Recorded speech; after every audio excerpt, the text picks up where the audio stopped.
Una entrevista con el autor de Médico, cúrate a ti mismo. Octubre de 1995. La historia del Dr. Earle. Médico, cúrate a ti mismo.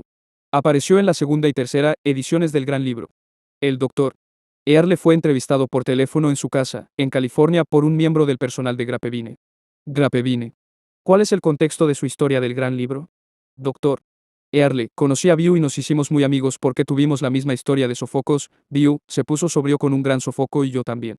La sobriedad física nos llegó a los dos en bandeja de oro. Consiguió una cinta de una charla que había dado en la prisión de Folsom y dijo que quería poner mi historia en el Gran Libro, y yo dije, claro. Así fue. ¿Cómo sucedió? Fue escrito a máquina a partir de la grabación. Creo que ayudé con parte de la edición. Grapevine. ¿Qué piensas de la historia ahora? Doctor. Earle, diría de nuevo lo que dije allí, que no perdí nada materialmente, que estaba en la zona baja del éxito. De hecho, gané más dinero el último año de mi consumo de alcohol que en toda mi vida. Más de lo que he ganado desde entonces, también. Pero la zona baja del éxito es tan incómoda como la zona baja real de una ciudad. Cuando llegué teníamos muchos snobs de bajo nivel, que miraban a todos los demás y decían, ¿qué sabes tú sobre la bebida? He derramado más en mi corbata de lo que jamás has visto. Luego, muy pronto, aparecieron algunos snobs que decían, al menos no tuve que caer tan bajo como tú antes de venir a... Creo que estas comparaciones entre los extremos altos y bajos no tienen sentido porque el alcoholismo es como el embarazo, o lo estás o no lo estás. Una mujer puede estar en las primeras etapas del embarazo y no notarlo, pero aún así está embarazada. Con el alcoholismo puede haber grados, pero es la misma enfermedad. Grapevine y la inmanejabilidad puede manifestarse de diversas maneras. Doctor. Earle, sí. No sé cuántas docenas de veces intenté dejar de beber, y pude hacerlo, pero no pude mantenerme así. Recuerdo una vez, un domingo, que me estaba mirando en el espejo del baño y me veía terrible. Me dije a mí mismo, como había dicho muchas veces antes, voy a dejar de beber para siempre. Voy a seguir en el vagón para siempre, una declaración muy peligrosa. Y me porté bastante bien el lunes, martes, miércoles y jueves, pero el viernes llegué a casa y fui a la cocina, me serví un vaso grande de vodka y me lo bebí de un trago.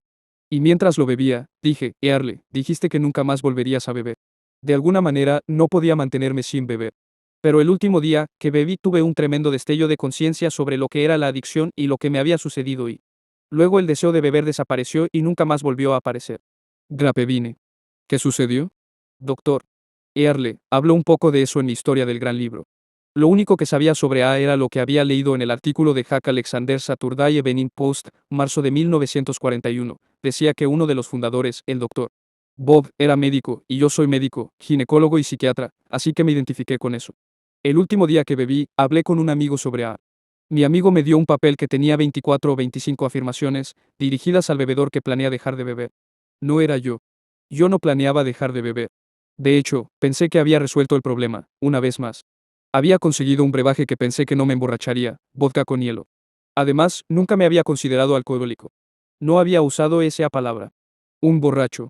Sí. No podía dejar de beber, y permanecer así, sí. Pero en aquellos días, usábamos la palabra alcohólico para referirnos a alguien que vivía en los barrios bajos, y yo no estaba en esos barrios bajos. No recuerdo haber salido de la casa de mi amigo, no estaba totalmente inconsciente ese día, estaba como aturdido, pero sí recuerdo estar en mi terraza, en mi valle y tratando de entender lo que decía ese trozo de papel. Estaba tan borracho que no podía leerlo. Así que le pedí a mi esposa que me lo leyera y lo hizo. Y leyó una cosa que decía, no dejes de beber. Por nadie más que por ti mismo. Eso me causó una impresión muy profunda, hasta el día de allí no tengo idea por qué. Y lo siguiente que leyó fue, no te consideres un mártir por haber dejado de beber. No recuerdo cuáles eran las otras declaraciones, pero esos dos me golpearon en la cara como si fuera un bate de béisbol. Me derrumbé y lloré. Por supuesto, llorar era algo normal en esos días. Bing Crosby era popular entonces y escuchaba sus canciones, y lloraba, o estaba conduciendo y miraba al cielo y veía una hermosa nube y lloraba. Miraba a mi esposa y a mi hija y lloraba, y sospecho que ellas me miraban y lloraban también. Bueno, esa noche mi esposa me dio una palmadita en la espalda, y entró en la casa, y yo estaba sentado allí y nunca me había sentido tan deprimido en mi vida. Ahora, soy un tipo razonablemente feliz.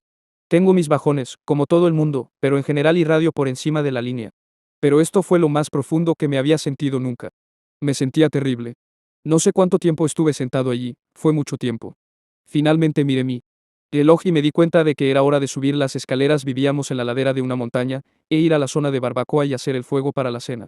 Recuerdo que subí esas escaleras y estaba tan borracho que tenía miedo de caerme. No había pasamanos en esas escaleras. Llegué al último escalón, y miré mi bebida y me quedaba un poco en el fondo del vaso, y pensé, esta pequeña cantidad no servirá de nada, será mejor que baje a la cocina y me prepare una bebida grande y la trague. Así que me di la vuelta, sintiéndome terrible, deprimido y abatido, y de repente me sucedió algo muy extraño. Fue como si se produjera una explosión dentro de mí. Sentí dolor en cada segmento de mi cuerpo. No tengo idea de por qué sucedió esto. En ese instante escuché las palabras, esta es tu última bebida. Bueno, ciertamente no había planeado esto. Esta es tu última bebida. Miré mi vaso y vertí lo que quedaba allí. Ya había tomado mi último trago. Nunca me sentí tan aliviado en mi vida. Dios, me sentí bien. Me sentí simplemente tremendo. De repente se me ocurrió, Yarle, tu problema es que te llamas a ti mismo borracho, no lo eres, eres un alcohólico. En ese instante, el deseo de tomar otro trago se evaporó de mí y, créalo o no, nunca ha regresado. Vi a mi amigo al día siguiente y fui a ya me excitó y he estado excitado desde entonces. Grapevine. ¿Cuándo fue eso? Doctor. Earle, me uní a la comunidad el 15 de junio de 1953. Así que cuando se publique este artículo octubre de 1995, habrán pasado 42 años y yo tendré 84. Todavía voy a las reuniones de A varias veces por semana. Creo que es lo mejor. Me divierto mucho allí. Grapevine, en el libro grande, hablas de operar a una mujer con un tumor y de cómo eso te trajo una sensación de poder superior. ¿Puedes contarnos algo más sobre esa experiencia? Doctor. Earle, cuando entré en A sabía todo sobre cuestiones psicológicas, pero nunca había pensado en un poder superior a mí mismo. Eso realmente no se me había pasado por la mente. Así que en A decían que necesitabas encontrar un poder superior a ti. Y Jimmy B. y Yang P. fueron los responsables de la frase, como tú lo entiendes, y hablé con Noemi Yang, hablé con Biu, hablé con Chukse. Seguía preguntando. ¿Qué es todo esto del poder superior? Cuando llevaba unos 9 o 10 meses sobrio, operé a una mujer y le saqué un gran tumor uterino. Saqué los puntos al sexto día y la herida se curó por completo. ¿Cómo fue posible? Mientras reflexionaba sobre esto, el marido de la mujer me llamó. Me dijo, quiero agradecerte por curar a mi esposa. Estamos profundamente agradecidos. Y ella tomó el teléfono y dijo lo mismo. Le dije, bueno, me alegro de ser de utilidad, pero cuando colgamos, me pregunté, ¿la curaste? Y pensé en la herida, y en cómo se había curado, y aunque no subestime mi capacidad diagnóstica ni mi habilidad quirúrgica, me pregunté si realmente podía decir que la había curado. Bueno, no podía explicarlo. Pensé que tal vez las enfermeras del hospital la habían curado, porque después de todo habían pasado más tiempo con ella que yo. Pasé muchas horas en cirugía con ella, pero después de eso solo pasé unos minutos 2 veces al día haciendo rondas. Pero me di cuenta de que por valiosas que fueran las enfermeras y por encantadoras que fueran, ni siquiera ellas podían lograr una cura. Y entonces finalmente me quedó perfectamente claro que dentro de cada ser humano hay un poder curativo. Me había cortado el dedo y se había curado, me había roto un hueso y se había curado, había operado a esta mujer y se había curado. ¿Cómo? Para mí, eso, en su forma más simple, es el concepto de un poder superior al mío. Grapevine. ¿Cuál fue su impresión de Bill W? Doctor. Earle, pensé que era un tipo genial. Volví a Nueva York y conocí a Neo Wing, la secretaria no alcohólica de Bill y algunos otros que me recibieron y me presentaron a Bill. Era un tipo alto, grande y flacucho. Nos llevamos muy bien, como un pato en el agua. Nos sentamos y hablamos durante 1 o 2 horas, creo, y hablamos de lo que le había pasado a él, de lo que me había pasado a mí, y nos hicimos amigos casi al instante. Era un tipo que sentía muy profundamente las cosas y había tenido una experiencia notable que lo había llevado a la conclusión de que podía hacer que el mundo se desemborrachara. Y, para empezar, se fue a hacer precisamente eso, hacer que el mundo se desemborrache. Pero muy pronto se calmó y simplemente hizo que los que lo rodeaban se desemborracharan. Volvía. Nueva York muchas veces y pasé tiempo con él. Tenía una habitación en un hotel con el nombre de William Griffith. No usaba su apellido porque la gente podía encontrarlo. Él y yo pasábamos todo el día hablando de cosas, hablando de una cosa u otra, compartíamos todo tipo de cosas. Déjenme contarles acerca de uno de mis viajes de regreso a Nueva York. Miré a View y él se veía terrible. Y le pregunté, View, ¿cómo te sientes? Y él dijo, no me siento nada bien. Descubrí que siempre que los invitados venían a la sede de A, View los llevaba a una pequeña heladería a la vuelta de la esquina y les compraba helado, pastel y café. No hacía nada día tras día excepto beber café y comer helado y pastel. Y le dije, View, sabes que esta no es la mejor dieta. Él dijo, supongo que no lo es. ¿Qué debo hacer? Así que lo puse a dieta alta en proteínas, y la siguió y se sintió muy bien. Y la gente decía, View, te ves tan bien. ¿Qué pasó? Y View dijo, mi ginecólogo me puso una dieta alta en proteínas. Grapevine. ¿Ha tenido periodos de sobriedad que fueron emocionalmente difíciles? Doctor. Earle, oh, sí. View también, ya sabes que View tuvo una larga depresión. Déjeme contarle cómo logré un poco de descanso emocional. Hace años, una facultad de medicina en el sur me pidió que fuera a Saigón como profesor visitante para ayudar a los vietnamitas a establecer un nuevo departamento de ginecología y obstetricia. Antes de irme, volví a ver a Bill, a Lois, a Marty M. y algunos otros, y pasé unos 8 o 9 días en Nueva York antes de ir a Asia. Bill me llevó al aeropuerto y en el camino, me dijo, sabes, Earle, he estado sobrio por más tiempo que cualquier otra persona en nuestra organización. Después de todo, llevaba 6 meses sobrio cuando conocí a Bob, pero no tengo mucha paz mental. Me siento muy deprimido. Así que le dije, yo también, Bill. Tampoco tengo mucha serenidad. En ese momento llevaba sobre unos 16 o 17 años. Me dijo, hazme un favor. Cuando vayas a Asia, intenta investigar de primera mano las distintas religiones de Asia. Eso significa hinduismo, budismo, taoísmo, confucianismo, culto ancestral y todo el tinglado. Le dije, muy bien, lo haré. Y él dijo, mantente en contacto conmigo y tal vez podamos encontrar algo en esas religiones. Después de todo, hemos aprendido de William James de todas las religiones cristianas. Veamos qué tienen estos otros. Así que abracé a Bill, me subí al avión y me fui a Asia. Tenía 3 o 4 periodos de descanso y relajación al año, pero no descansaba ni me relajaba. Estaba decidido a encontrar algo que me trajera paz y serenidad. Pasé mucho tiempo en Nepal y en Indonesia. Pasé un tiempo en la India. Fui a esos lugares, buscando, buscando y buscando serenidad. Pasé 2 o 3 años simplemente conduciendo para encontrar algo. Probé la meditación, leí el Bhagavad Gita, los Vedas, todo. Fui a un ashram en la costa sureste de la India, dirigido por un gurú y santo muy famoso. Había unos 150 indios orientales allí.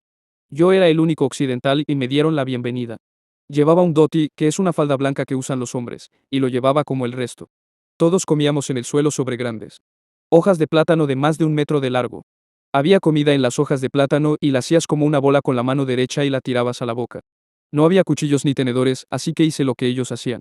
No me gustó mucho el sabor, pero lo hice. Resultó que estaba allí en la época de la fiesta de Diwali. Diwali es como nuestra época de Pascua, es el tiempo de la renovación. Nos despertamos en la madrugada de Diwali alrededor de las 2 en punto. Este ashram estaba ubicado en la base de una montaña conocida como Arunachal. Arunachal en hindú significa sol, y el mito dice que uno de los dioses, Rama, vive dentro de esta montaña. Nos dijeron que teníamos que caminar alrededor de la base de esta montaña, lo cual era una caminata de 10 millas, y mientras caminábamos, le gritábamos a Rama. Si lo haces de manera muy firme y creyente, se dice que Rama se acercará, te saludará y te bendecirá. Yo estaba allí y lo hice. Caminamos alrededor y gritábamos Rama, Rama, Rama con la esperanza de que Rama subiera y nos bendijera a todos. Todos caminaron descalzos. Yo no llevaba mis zapatos. Dios, estaba cansado. Pero caminé toda la noche, toda la distancia. Después de ese evento, regresé a mi pequeño apartamento en Saigón, listo, para regresar a mi trabajo médico. Estaba tan derrotado porque había estado conduciendo, buscando y apretando los puños durante casi 3 años, y seguí escribiéndole a Bill sobre todo esto, ya. ¿Sabes? Y entré en mi apartamento, y de repente me desplomé en el suelo. Me quedé allí respirando con dificultad y me dije a mí mismo, oh, al diablo con la serenidad, no me importa si alguna vez llega. Y lo decía en serio. ¿Y sabes lo que pasó? De repente, el anhelo de encontrar la serenidad se evaporó por completo y en su lugar hubo serenidad.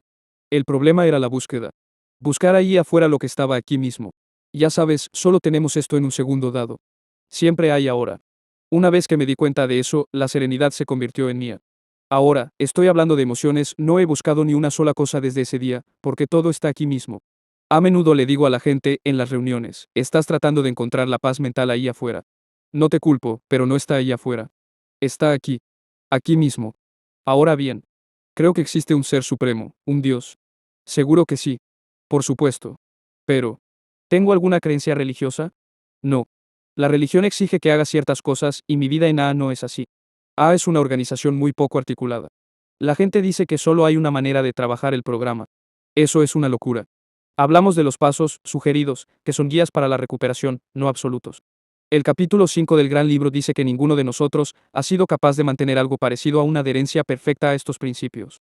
Si todos los miembros de A estuvieran aquí, cada uno tendría una idea diferente de lo que es A. La idea de View era diferente a la del doctor Bob, la tuya será diferente a la mía. Y, sin embargo, todos se basan en una sola cosa, no bebas y usa los 12 pasos a tu manera. Grapevine.